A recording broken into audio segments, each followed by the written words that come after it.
First of all కొవ్వొత్తి ఆరిపోతుందని తెలుసు, కానీ అలాంటి కొవ్వొత్తులను ఎన్నో కొవ్వొత్తులను వెలిగిస్తుంది. అంటే ఎన్నో జీవితాల్లో వెలుగు నింపుతున్నారు మీరు. అంటే లాస్ట్ ఇయర్ మీరు ఫస్ట్ టైం మమ్మల్ని కాలేజీలో కలిసిన రోజు ఇలా కార్యక్రమం పెట్టాలి అని సారు ఫస్ట్ అంజిరెడ్డి సార్ కలిసినప్పుడు ఆ రోజే ఒక స్టూడెంట్స్ రేవతి అని క్షణావేశంతో తీసుకున్న నిర్ణయము ఆ రోజు అప్పుడే మేము వాళ్ళ ఇంటికి వెళ్ళి వాళ్ళ తల్లిదండ్రులతో మాట్లాడి జస్ట్ అలా కాలేజీలోకి ఎంటర్ అయ్యాము. మీరు వచ్చారు సార్. అంటే ఒక 1 month ముందు మమ్మల్ని కలిసి ఉన్నా కూడా మా పాప ఈరోజు మా అందరి మధ్యలో ఇక్కడ ఉండేది ఈ కార్యక్రమంలో.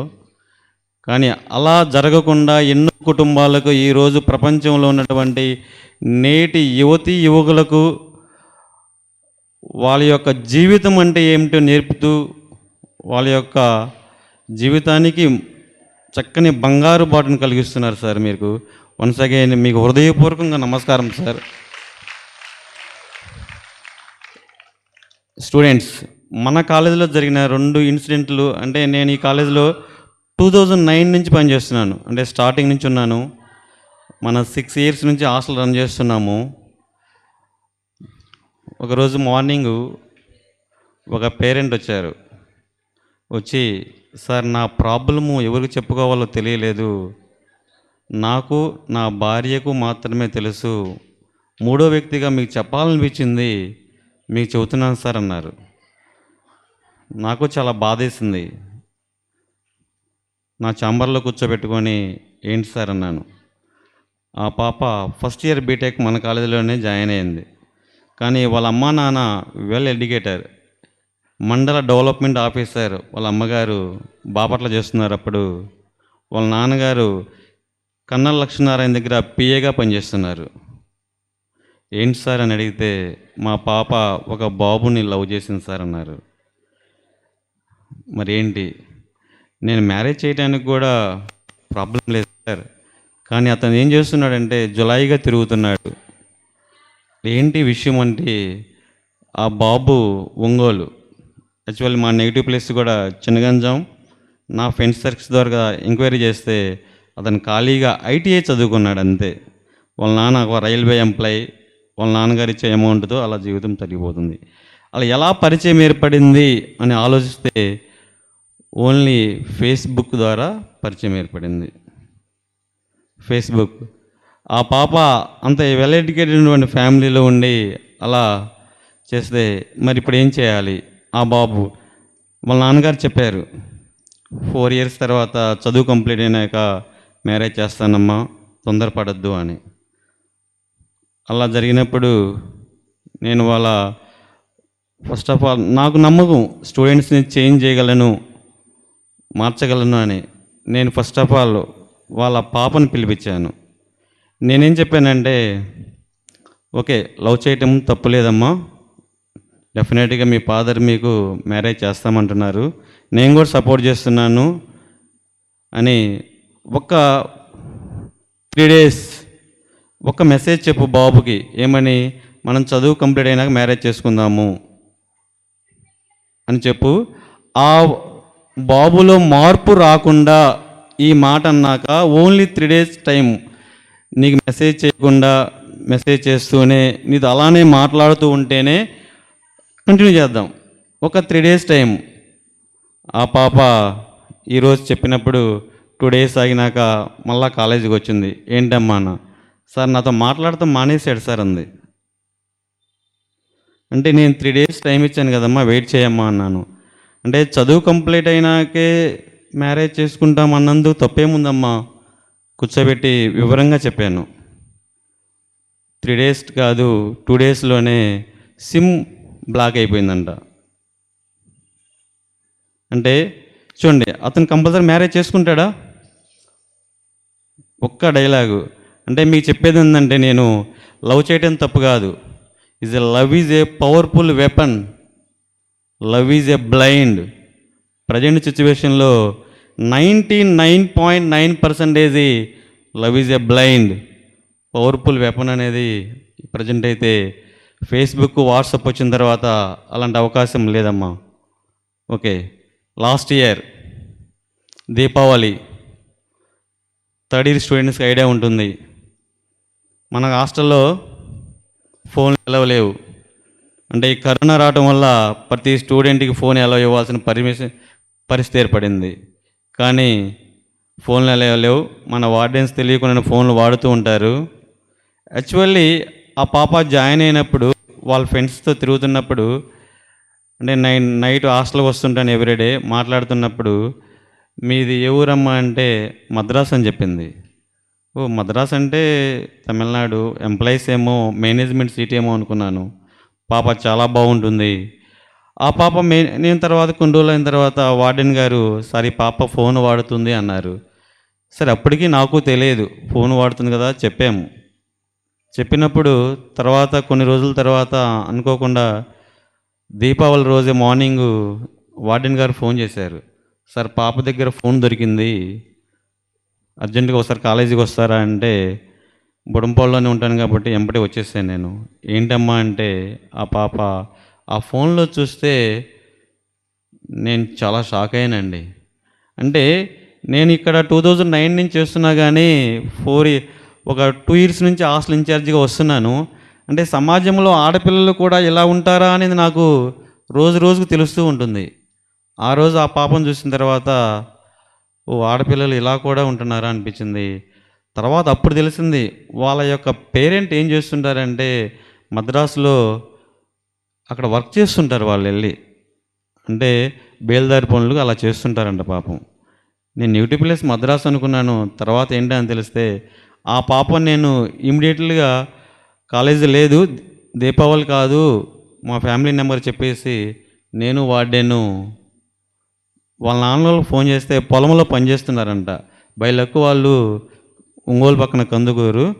ఫోన్ చేస్తే సార్ మీరు వస్తారా, మీ పాప నన్ను తీసుకురమ్మంటారా అన్నాను. మేము వస్తామన్నారు. నాకు అంత టైం కూడా లేక నేను వార్డెన్ కలిసి మేము అద్దంకి తీసుకెళ్తే వాళ్ళు అక్కడి నుంచి ఫ్యామిలీ వచ్చారు.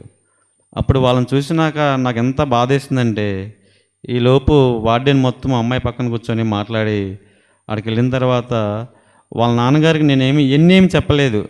కొన్ని పాటు మీ పాపను మీ ఇంట్లోనే ఉంచండి, ఎగ్జామ్స్ తీసుకురండి, రాపించండి, ప్రాబ్లం లేదు. ఇంక నేనేం చెప్పలేదు వాళ్ళకేమి. కానీ వాళ్ళ మదర్కి మటుకు చెప్పాను, కొంచెం పాప సెల్ ఫోన్ మీరు చూడండి, మేము చూడలేము అన్నాము. వార్డెన్ గారు చెప్పారు. చెప్పినప్పుడు తర్వాత వాళ్ళు ఇంటికి తీసుకెళ్ళారు.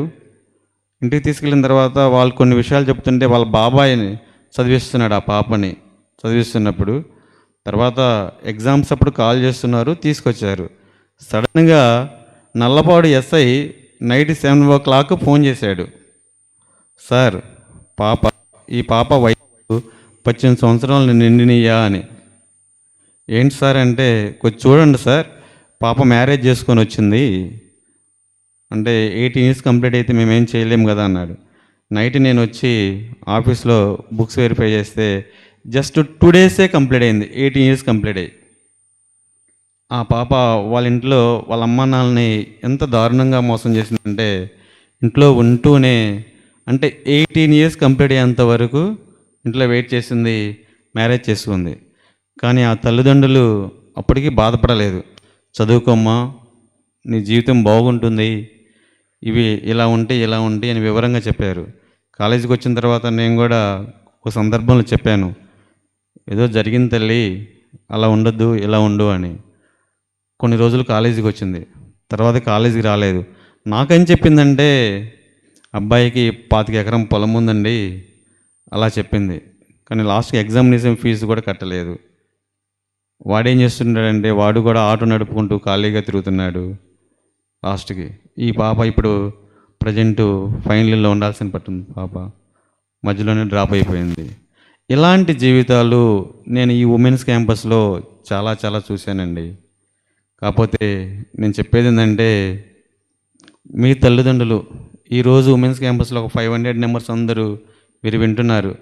కానీ మీ పేరెంట్స్ మీ లైఫ్ అంతా కూడా మిమ్మల్ని ఏదో ఒక రోజు మీ పేరెంట్స్ మంచి పొజిషన్లో చూసి ఆనందపడాలని ఫస్ట్ పాయింట్ నేను కోరుకుంటుంది. సెకండ్ పాయింట్, ఈరోజు ఇక్కడ ఈ స్టేజీ ముందు అందరి నుంచొని వింటున్నారు, కానీ ఏదో ఒక రోజు మీరు ఇక్కడికి వచ్చి నుంచొని మాట్లాడగలిగే స్థాయికి ఎదగాలని కోరుకుంటున్నాను. థర్డ్ పాయింట్, మీరు గేటు దగ్గర నుంచి వస్తుంటే మీ ఆటోగ్రాఫ్ కావాలని ఆనాడు కాలేజీలో చదువుకున్న స్టూడెంట్స్ మీ ఎంబట ఉండే విధంగా ఆ స్థాయిలో మీరు ఉండాలని కోరుకుంటున్నానండి. Second one, time. ఇప్పుడంతా మీరందరూ కూడా టైం అనేది చాలా important. Time is a valuable than money సంపాదించడం అనేది చాలా ఈజీ ప్రాసెస్ కావచ్చు, కానీ టైం క్యాలిక్యులేషన్ అనేది చాలా ఇంపార్టెంట్ అండి. ఎందుకంటే మన ఫ్యామిలీ నెంబర్ ఆ టైం విలువ ఎప్పుడు తెలుస్తుందంటే మనం కొంత కోల్పోయినప్పుడు తెలుస్తుంది.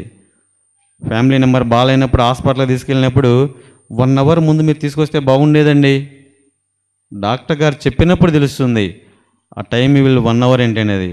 రోడ్ క్రాస్ చేస్తున్నప్పుడు యాక్సిడెంట్ జరిగినప్పుడు 1 or 2 seconds మనం వెయిట్ చేసినట్టే బాగుండేదేమో. అంటే టైం అంత వాల్యుబుల్ అండి. ఇప్పుడు మీరు first year, second year, third year, final ఇయర్లో ఉన్నారు. అందరూ కామన్గా కొంతమంది స్టూడెంట్స్ అనుకుంటారు మా నాన్నగారు పూర్ ఫ్యామిలీ, కొంతమంది అలా భావిస్తుంటారు. కానీ 4 years తర్వాత, చదువు కంప్లీట్ అయిన 2 years తర్వాత మీరు మంచి పొజిషన్లో ఉంటారు. ఆ రోజు అనుకుంటారు బాగా చదివిన స్టూడెంట్స్ టైం వేస్ట్ చేసుకున్నప్పుడు, నేను మళ్ళా ఆ రోజు టైం వేస్ట్ చేసుకోకున్నట్టే నేను మంచి పొజిషన్లో ఉండేవాడిని కదా, ఆ రోజు అనుకుంటే మళ్ళీ తిరిగి రాదండి. అందుకని సెల్ ఫోన్ ఈరోజు స్టూడెంట్ ఫెయిల్ అవుతున్నాడంటే నాకు తెలిసి 2 రీజన్స్ అండి. First one cell phone, second one friends.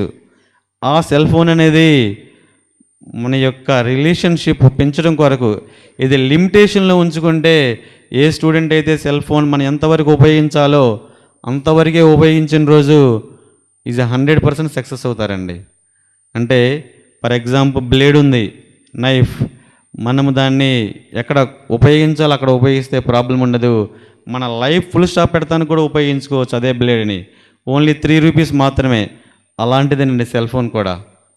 ఒక్కసారి 10 నిమిషాలు మీరు ఆలోచిస్తే ఒక మెసేజ్ గుడ్ మార్నింగ్ అని మెసేజ్ రాలేదంటే క్లాసుల్లోకి వచ్చిన స్టూడెంట్స్ డిస్టర్బ్గా ఉంటారు. ఎంతోమందిని అబ్జర్వ్ చేస్తుంటాము, క్లాస్ చదువుతున్నప్పుడు సెల్ ఫోన్, ఆ మెసేజ్ వస్తేనే రిలీఫ్. టిఫిన్ చేసావా మెసేజ్ రావాలి, లంచ్ కంప్లీట్ అయిందా మెసేజ్ రావాలి, నైట్ డిన్నర్. అంటే సెల్ ఫోన్ పేరెంట్స్తో మాట్లాడటానికి ఏమన్నా 5 minutes కూడా కేటాయించము. పేరెంట్స్తో మాట్లాడుతున్నప్పుడు కాల్ వస్తుంటే ఆ మమ్మీ నేను ఫోన్ చేస్తాను, టిఫిన్ చేస్తాను, మళ్ళీ చేస్తాను పెట్టేస్తారు.